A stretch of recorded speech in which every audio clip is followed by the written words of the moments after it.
आपण एसटी बसवर हा लोगो पाहिला असेलच, पण कधी विचार केला आहे का या लोगोचा नेमका अर्थ काय आहे? 1948 साली एसटीची स्थापना झाली. सुरुवातीच्या लोगोमध्ये एस आणि टी ही अक्षरं आणि त्यामधून एक बाण आणि त्रिकोण होता.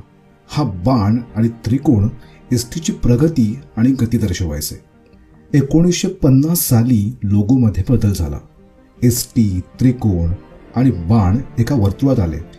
हे वर्तुळ म्हणजे एसटीचं चाक जे कधीच थांबत नाही.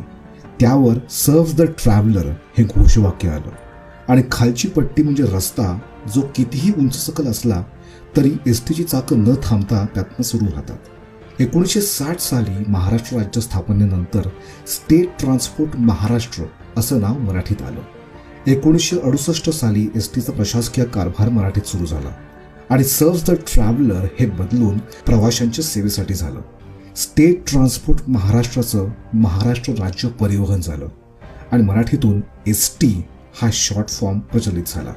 पुढची 50 वर्ष हाच लोगो एसटीची ओळख होता.